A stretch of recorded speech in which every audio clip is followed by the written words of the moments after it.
Hi hello ನಮಸ್ಕಾರ welcome back to my new log. So ಇವತ್ತು ಮೈಸೂರು ಪಾಕ ಹೇಗೆ ಮಾಡೋದು ಅಂತ ನೋಡ್ಕೊಂಬರೋಣ ಬನ್ನಿ. ಅದಕ್ಕೆ ಏನೇನು ಬೇಕು ಅಂತ ಅಂದರೆ ಏಲಕ್ಕಿ, 1 ಲೋಟ ನೀರು, ಹಾಗೆ ಕಡಲೆ ಹಿಟ್ಟು, ಎಣ್ಣೆ, ತುಪ್ಪ, 2 ಕಪ್ಪು ಸಕ್ಕರೆ. ನೋಡಿ ಇಷ್ಟು ಸಾಮಗ್ರಿಗಳು ಬೇಕು ಮೈಸೂರು ಪಾಕ ಮಾಡೋಕ್ಕೆ. ಇವಾಗ ಕಡಲೆ ಹಸಿಟ್ಟು ತೊಗೊಂಡು ಜರಡಿ ಇಟ್ಕೊಂಬರೋಣ ಬನ್ನಿ. ಆದರೆ ಡೈರೆಕ್ಟಾಗಿ ಹಾಕಿದ್ರೆ ಉಂಡೆ ಉಂಡೆ ಎಲ್ಲ ಇರುತ್ತಲ್ಲ, ಸೊ ಅದೆಲ್ಲ ಗಂಟು ಕಟ್ಕೊಳ್ಳೋ ಚಾನ್ಸಸ್ ಇರುತ್ತೆ. ಸೊ ಅದಕ್ಕೋಸ್ಕರ ಫಸ್ಟೇ ಈ ಥರ ಜರಡಿ ಇಟ್ಕೋಬೇಕಾಗುತ್ತೆ. ನೋಡಿ ಎಷ್ಟು ಗಂಟುಗಳಿದ್ದಾವೆ. ಸೊ ಇದಕ್ಕೋಸ್ಕರನೇ ಜರಡಿ ಹಿಡಿಬೇಕು. ಒಂದು ಕಡೆ ಎಣ್ಣೆ ಬಿಸಿ ಮಾಡ್ಕೊಳ್ಳೋಣ ಬನ್ನಿ.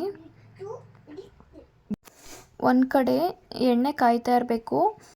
ಎಣ್ಣೆ ತಣ್ಣಗಿದ್ರೆ ಅದು ಟೇಸ್ಟ್ ಹೊಂಟೋಗ್ಬಿಡುತ್ತೆ. ಸೊ ಅದಕ್ಕೋಸ್ಕರ ಅದು ಬಿಸಿ ಇದ್ರೇ ಅದು ಪಾಕ ಥರ ಬರೋದು. ಸೊ ಅದಕ್ಕೋಸ್ಕರ ನೋಡಿ ನಾನು 2 ಕಪ್ಪು ಸಕ್ಕರೆ ತೊಗೊಂಡಿದ್ನಲ್ವ ಅದನ್ನು ಆ್ಯಡ್ ಮಾಡ್ಕೊತಿದ್ದೀನಿ.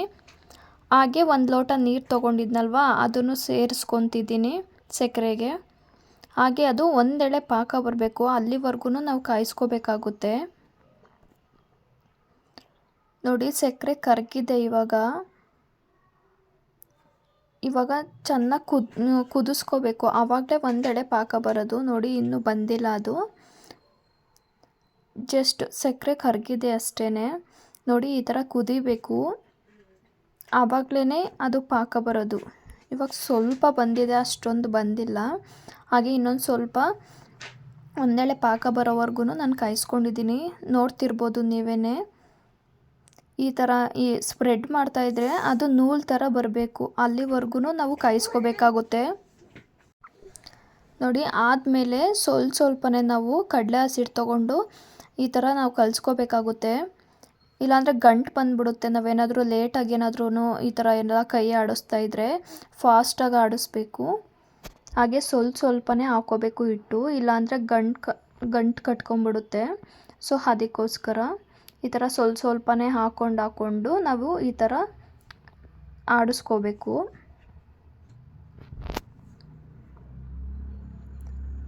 ಸ್ವಲ್ಪ ಏನಾದ್ರೂ ನಾವು ಜಾಸ್ತಿ ಹಾಕ್ಕೊಂಡು ಏನಾದ್ರೂ ನಾವು ಸ್ಪ್ರೆಡ್ ಮಾಡೋಕ್ಕೆ ಹೋದರೆ ಫುಲ್ಲು ಗಂಟು ಕಟ್ಕೊಂಡಂಗೆ ಆಗಿಬಿಡುತ್ತೆ. ಆ ಥರ ಎಲ್ಲ ಮಾಡ್ಕೋಬೇಡಿ. ನೋಡಿ ಆಗಿದೆ, ಇದು ಸ್ವಲ್ಪ ಈ ಥರ ಬರಬೇಕು. ಈ ಥರ ಬಂದಾದಮೇಲೆ ನಾವೇನು ಕಾಯಕ್ಕೆ ಇಟ್ಟಿರ್ತೀವಿ ಎಣ್ಣೆನ ಅದನ್ನು ಹಾಕ್ಕೊಂಡು ನಾವು ತಿರುಗಿಸ್ಕೋಬೇಕಾಗುತ್ತೆ ಇನ್ನೊಂದು ಸ್ವಲ್ಪ.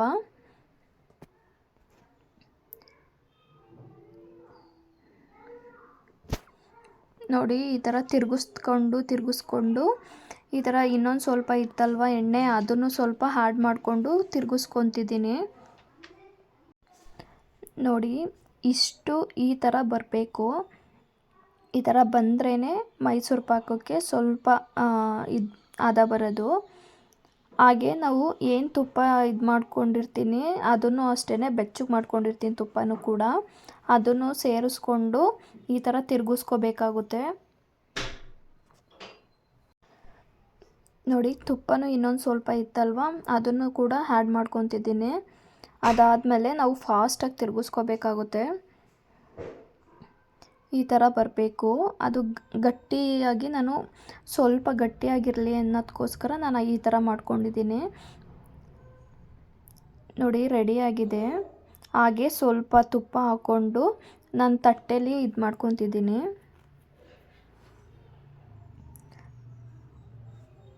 ನಮ್ಮನೆ ದೊಡ್ಡ ಬೌಲ್ ಇರಲಿಲ್ಲ, ಸೊ ಅದಕ್ಕೋಸ್ಕರ ತಟ್ಟೆಗೆ ನಾನು ಸ್ಪ್ರೆಡ್ ಮಾಡಿಕೊಂಡು ತುಪ್ಪನ ಇದರೊಳಗೆ ಹಾಕ್ಕೊತಿದ್ದೀನಿ.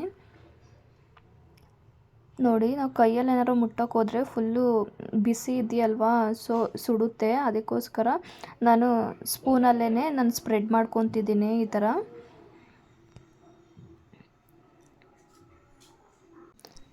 ಈ ಥರ ಸ್ಪ್ರೆಡ್ ಮಾಡಿಕೊಂಡು ನಾವು ರೆಡಿ ಮಾಡ್ಕೊಬೇಕಾಗುತ್ತೆ. 1-2 ಅವರ್ಸ್ ಆದ್ರೂ ಬಿಡಬೇಕು.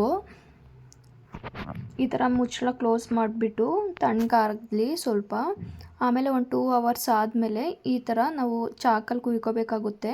ಇಲ್ಲಾಂದರೆ ಲಾಸ್ಟ್ ಎಂಡಲ್ಲಿ ಏನಾದ್ರೂ ಕುಯ್ಕೊಳ್ಳೋಕೆ ಹೋದರೆ ಫುಲ್ಲು ಶೇಪ್ ಬರಲ್ಲ. ಸೊ ಅದಕ್ಕೋಸ್ಕರನೇ ಇವಾಗ ಫಸ್ಟೇ ನಾನು ಕುಯ್ಕೋತಿದ್ದೀನಿ.